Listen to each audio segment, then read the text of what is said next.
magic loop, you need a nice long cord for this. So I'm using a 32 inch, or I'm sorry, a 40 inch, but you could easily do a 32 inch for a single sock. Some people even use a 24, but in my opinion, that gets a little stretchy, or a little, you have a better chance of losing your stitches off the end. So I have all of my 36 stitches cast on with my German twisted cast on. I'm now going to move all of those stitches to roughly the center of my long cord. And then I'm going to count halfway in. So for me, that's 18 stitches. So 2, 4, 6, 8, 10, 12, 14, 16, and 18. At 18 stitches, I'm going to find some space between those stitches, fold my cable in half, and just pull it through all of those stitches. I'll turn my work then, and I'm going to pull my stitches all the way down to the needle, but not all the way onto the needles because I have a little bit of work left to do. So my ball is hanging out right there, and I can see that I have one needle that has the yarn attached to it and one needle that does not.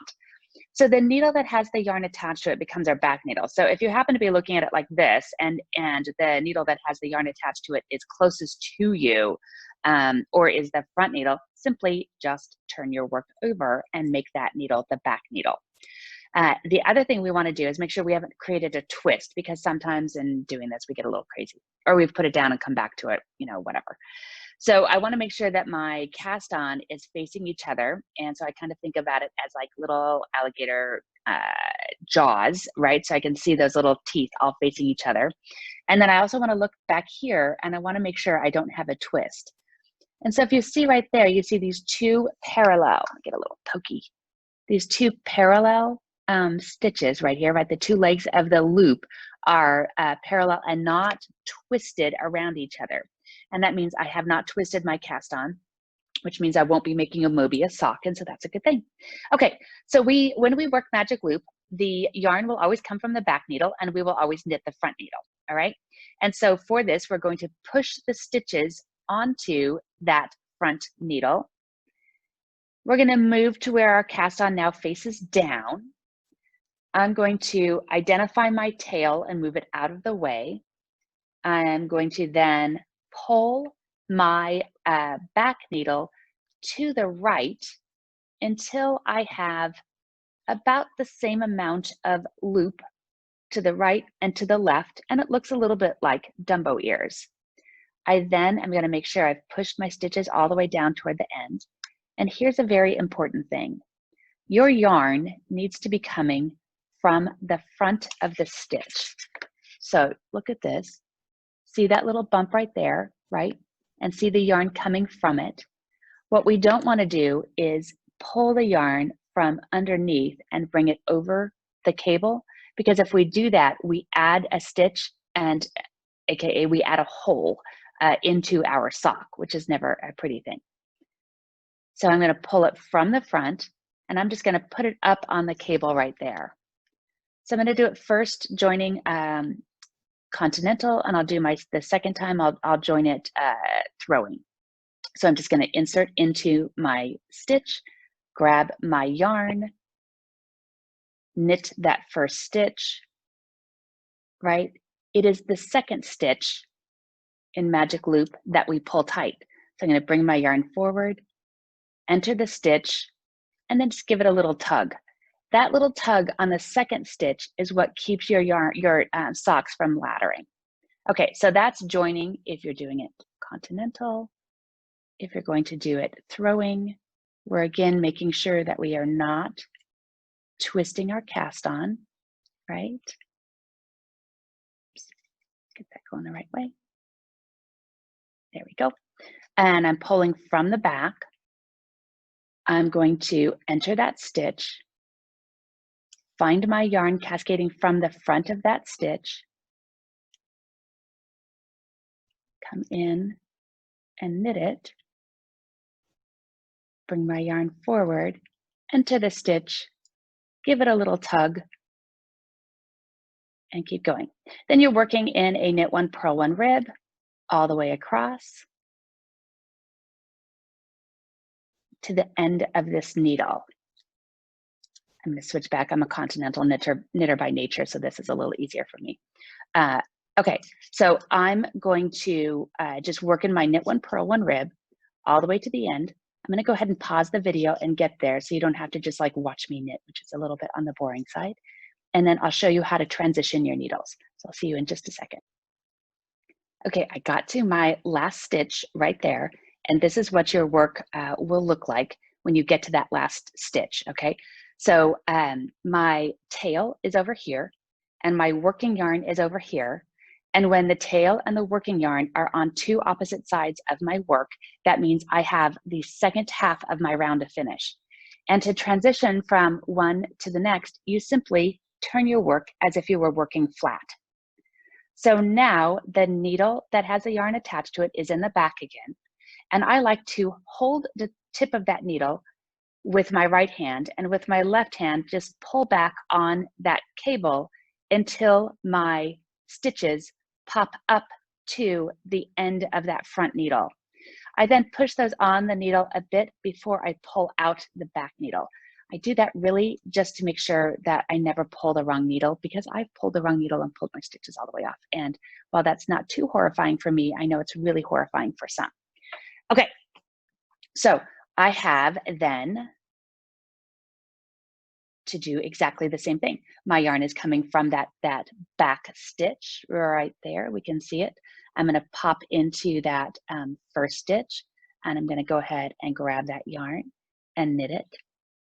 I'm going to bring my yarn forward because I'm throwing, and I'm going to give a little extra tug after I've entered that second stitch. And now I'm just going to work in a knit one, purl one, rib again, all the way to the end. And when I get to the end of this one, I'll be at one round. I'm going to pause it again. I'm going to go ahead and get there, and okay, I've gone ahead and just started this again right before I get to the very end, just so we can kind of see what this looks like. I have my last stitch to purl, and you should always be ending on a purl on these.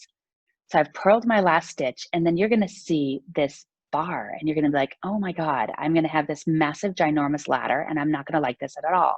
But it really doesn't happen. I don't know. It's part of perhaps the magic of the magic loop that we don't get that happening. So I'm going to pull back on this again, get my needles all situated. And by the time you finish your second round, that long bar goes away. Okay, one other thing with working magic loop. So our rules, remember, yarn always comes from the back needle. We always knit the front needle. We always tighten the second stitch, not the first stitch. And do not keep your finger in the middle of those needles. And I'm not sure why people do that, but I have seen people do that, and that does increase a ladder between.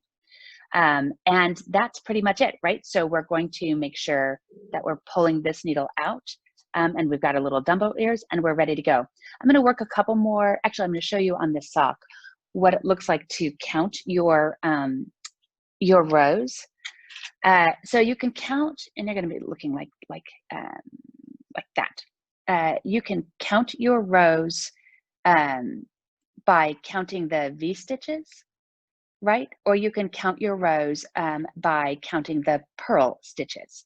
So to count your little V's, I usually just pop in there and just lift a leg, right? So if I'm up here, I'm counting 1, 2, 3, 4, and 5, right? Or you can look in between and count your purl bumps. 1, 2, 3, 4, 5, 6, 7. The one thing I'm going to tell you is, remember, on a German twisted, and this is a long tail cast on a German twisted cast on, the very last purl bump that's right at your cast on edge, that is a cast on stitch. So you would count, right? You would ignore it and you would count the 5, in which case I'm probably going to go ahead and just knit a few and show it to you on exactly what you're doing. So hold on a minute. I'll be back.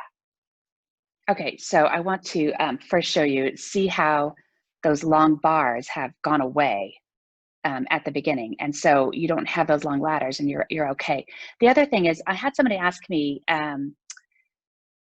should the fabric be growing down or up? And really it should be growing down. Just kind of like remind yourself with gravity that it should be going down. And the other thing is, if you find that somehow you have inverted it in your knitting, and this can happen, just pop it back through to where, and here's how you know you're going the right direction.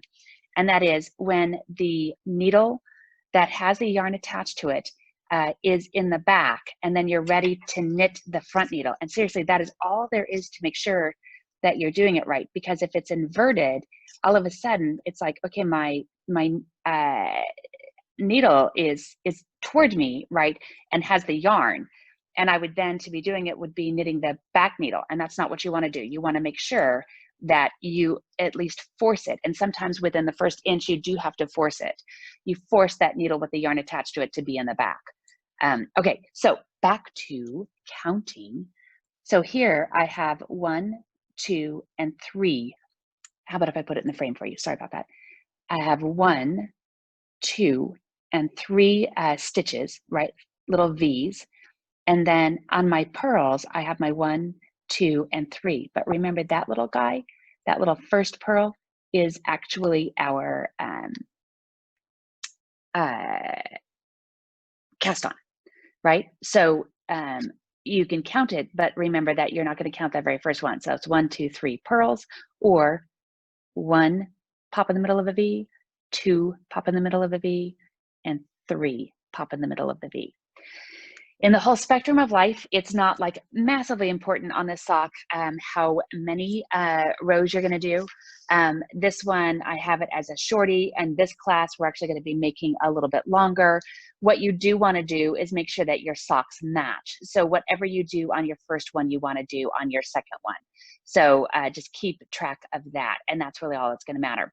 So for next time, you're going to make a good anywhere from 10 to 13 stitch rounds in the ribbing, and then you'll do your cuff as long as you want it. And we will be back next time to work the heel flap and turn the heel. So thanks for your time.